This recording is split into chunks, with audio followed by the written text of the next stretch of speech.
कांदा खोबऱ्याचं वाटण न लावता ढाबा स्टाईल दही छोले बनवूयात। अगदी झटपट बनवून होतात, चवीला सुद्धा अप्रतिम लागतात। कुठल्याही प्रकारचं वाटण भाजण्याची किंवा बनवण्याची गरज नाही। तर चला झटपट रेसिपीला सुरुवात करूयात। त्याच्यासाठी अर्धी वाटी छोले 6 ते 7 तास भिजवून घ्यायचे आहेत।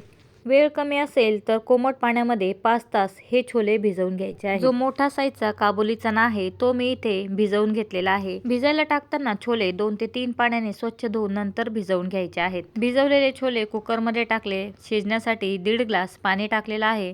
तुमच्या कुकरला जितपत पाणी लागत असेल तितपत पाणी टाकायचं। पाव चमचा मीठ टाकलेलं आहे। फक्त छोल्यांना लागेल तितकंच आपल्याला इथे मीठ टाकायचं आहे।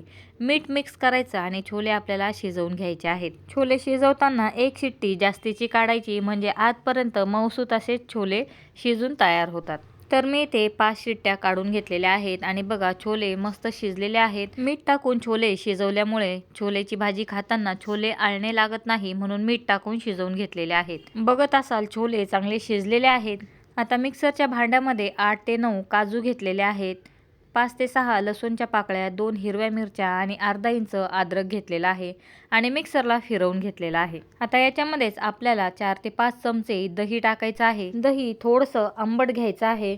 आता याच्यामध्येच पाव चमचा हळद टाकलेली आहे, अर्धा चमचा लाल मिरची पावडर आणि अर्धा चमचा धना पावडर टाकलेली आहे आणि हे सर्व मिक्सरला फिरवून घ्यायचं आहे।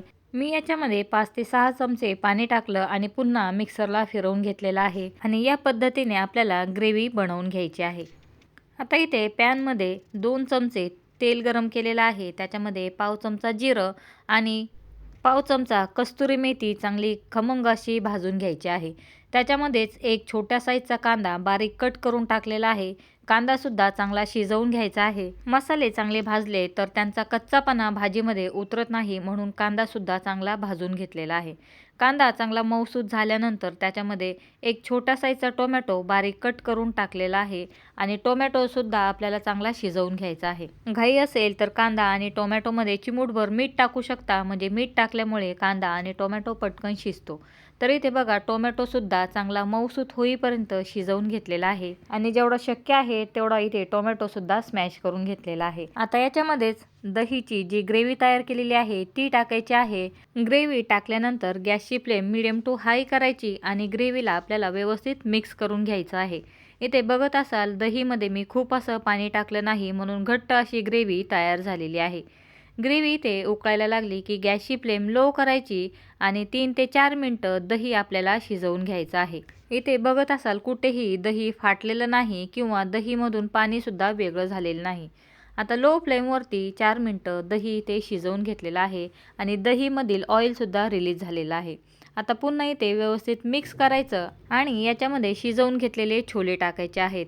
आता छोल्यांबरोबरच गोल कट केलेले कांदे सुद्धा मी इथे टाकलेले आहेत। तुम्हाला आवडत असेल तर टाकू शकता किंवा स्किप केले तरी चालतील, किंवा भाजीला आपण ज्या पद्धतीने कांदा कट करतो तसा कापून टाकला तरी चालेल। कांद्याबरोबर थोडीशी कापून घेतलेली कोथिंबीर टाकली आणि चिमूटभर गरम मसाला टाकून इथे मिक्स करून घेतलेला आहे। आता भाजी कितपत पातळ किंवा घट्ट हवी आहे त्यानुसार पाण्याचं प्रमाण इथे टाकायचं आहे। मी ते सर्व मिक्स करून फक्त पाव कप पाणी टाकलेलं आहे। खूप सुद्धा पातळ अशी भाजी बनवायची नाही, म्हणून पाव कप पाणी टाकलेलं आहे आणि थोडंसं मीठ टाकायचं। आपण सुरुवातीला छोले शिजताना सुद्धा थोडंसं मीठ टाकलेलं आहे, त्याच्यामुळे मीठ थोडं काळजीपूर्वकच टाकायचं आहे। मी ते ग्रेव्हीला लागेल तितकंच मीठ टाकलेलं आहे।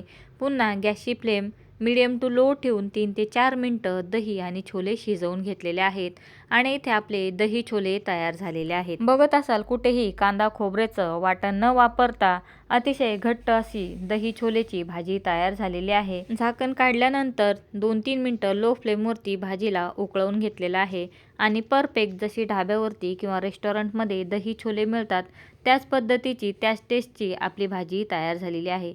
मी इतपत घट्ट भाजी ठेवलेली आहे। चपाती, फुलका, पुरी, भात किंवा जीरा राईस सगळ्यांबरोबर ही भाजी खूप छान लागते। नक्की एकदा ट्राय करून बघा। इथे भाजीचं टेक्स्चर बघत असाल अतिशय घट्ट आणि टेस्टी अशी भाजी तयार झालेली आहे। जीरा राईस बरोबर तर ही भाजी खूपच छान लागते। बराच वेळ छोले करण्यासाठी वाटण बनवावं लागतं, मसाले तयार करावे लागतात, म्हणून आपल्याला कंटाळा येतो। म्हणून या पद्धतीने झटपट दही छोले ट्राय करून बघा, खूप टेस्टी लागते। व्हिडिओ आवडला असेल तर व्हिडिओ मित्रमैत्रिणींबरोबर शेअर करायला, चॅनलला सबस्क्राईब करायला विसरू नका। व्हिडिओ बघितल्याबद्दल धन्यवाद।